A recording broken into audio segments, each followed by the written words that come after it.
Disclaimer: this story contains mature themes intended for adult viewers. Viewer discretion is advised. Steam curled lazily through the doorway as I stepped out, clutching the edge of the towel a little tighter around me. The hallway was quiet, too quiet, the kind of quiet where even a breath feels like it echoes. My hair still damp, skin warm from the shower. I hadn't expected anyone to be standing there. But he was. He leaned against the doorframe, hands in his pockets, eyes finding me before I could look away. There was a flicker, not just surprise, something else, a pause that stretched long enough to make the air between us heavy.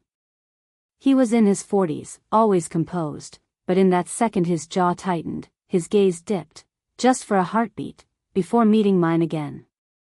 I shifted my weight, the soft terrycloth brushing against my thighs, and the movement caught his attention like a spark in dry grass. "Didn't hear you come in," I murmured, my voice lower than usual, unsure why my chest felt so tight.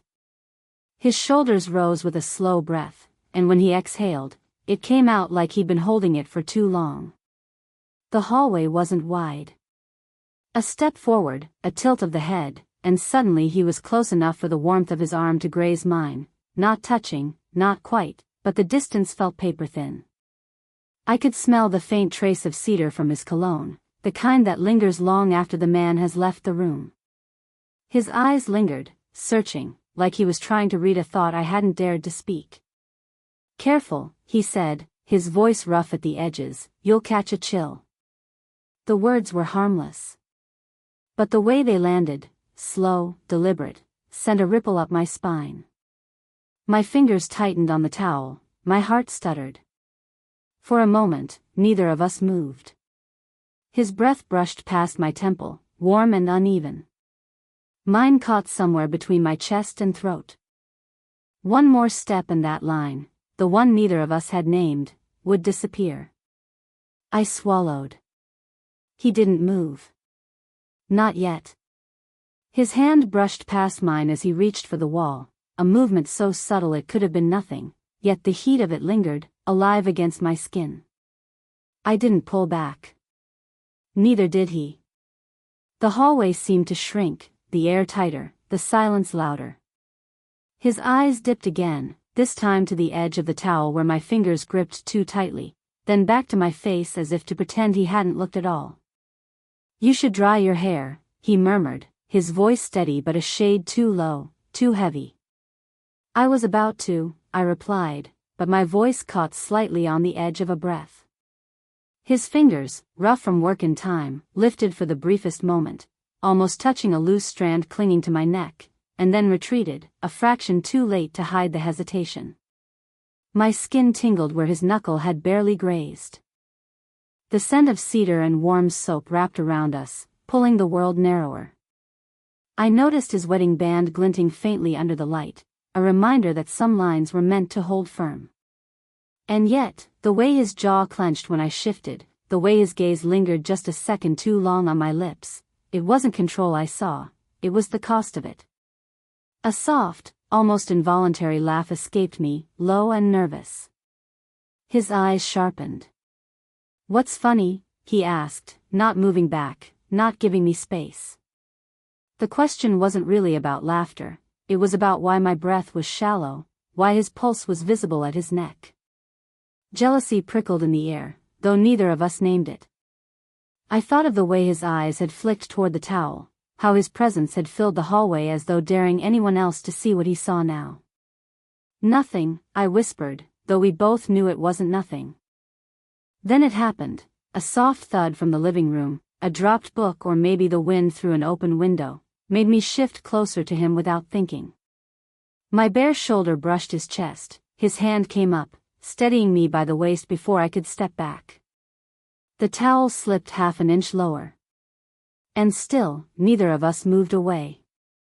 His hand lingered at my waist a heartbeat too long before it dropped, leaving the ghost of his touch behind, warm, deliberate. I stepped back, only half a step, my back brushing the cool wall. He stayed where he was, eyes tracking the movement like it cost him something not to follow.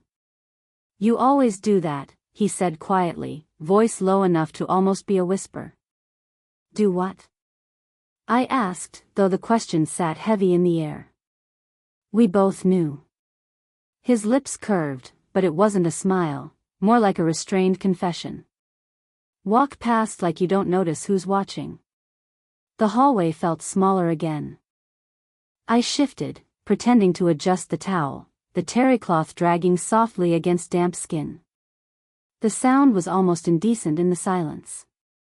He moved then, not forward, not away, just enough to let his shoulder graze mine as he leaned in, close enough for his breath to stir the wet strands clinging to my neck. You make it difficult, he murmured. My pulse tripped. Difficult? I echoed. His fingers brushed the edge of the doorframe, just beside my hand. A deliberate test. I didn't move. Our hands were inches apart, fingertips nearly touching, every nerve on high alert. You know what I mean, he said. The words carried a weight, not accusation, not plea, but something in between. I could feel the heat rolling off him, the restrained energy of someone standing too close to a flame. For a moment, neither of us moved, the air between us alive with everything unspoken. Then I let my hand slide, accidentally on purpose, until my pinky grazed his knuckle. A sharp breath. His, not mine. He tilted his head, and for a suspended second, his lips were near my ear, close enough that his exhale ghosted across my skin. This isn't smart, he said. I know. The words hung there, dangerous, fragile.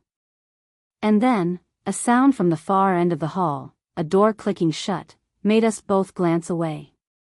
But when our eyes met again, his hand moved, catching my wrist before I could turn. Not rough. Not gentle. Just enough to stop me.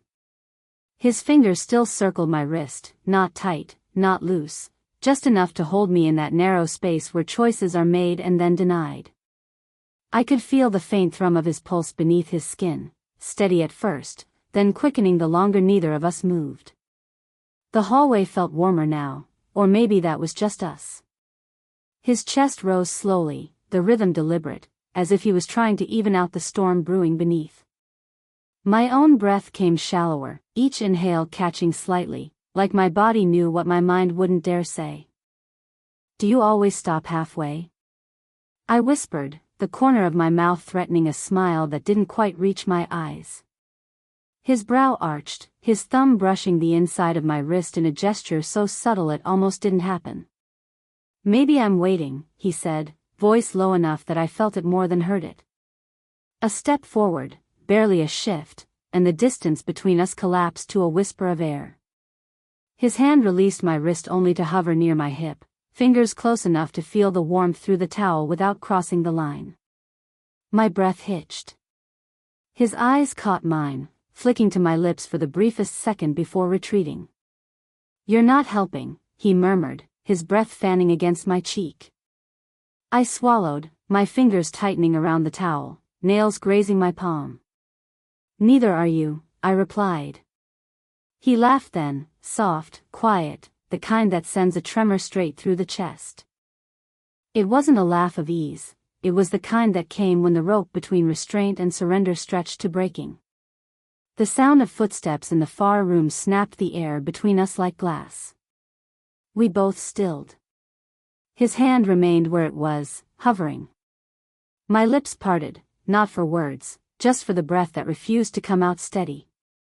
Go, he whispered, the word too soft to be command, too rough to be gentle. But he didn't move back. Not yet. The footsteps faded, leaving behind a silence that felt even more dangerous than before. I turned, finally pulling free of his lingering presence, and started toward the kitchen, if only to breathe.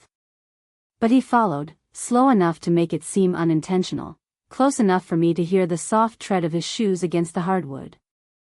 The kitchen lights were low, a single pendant casting a golden pool over the counter.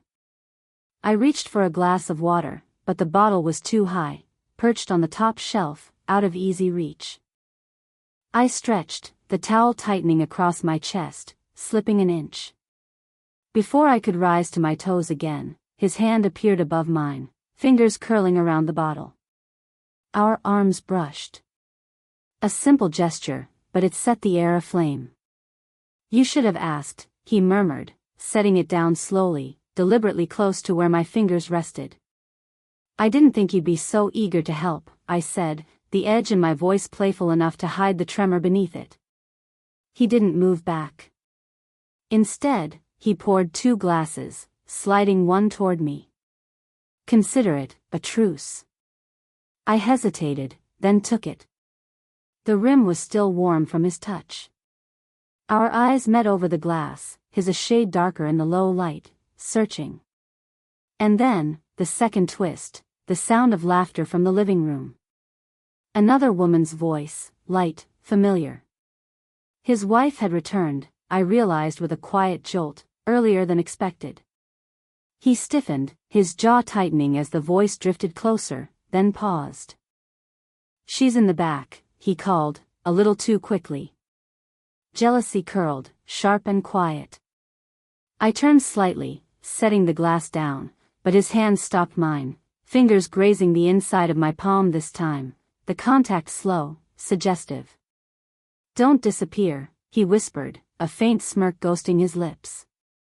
"She might see us," I said. "Maybe that's the point," he replied, stepping in, his presence filling the narrow space between counter and table. My breath caught as his shoulder brushed mine again, his hip nearly touching my thigh. I laughed, low and nervous, but didn't step back. The living room fell silent. His hand trailed along the counter until it almost covered mine. Our eyes locked. His breath mixed with mine. And then, the door handle turned.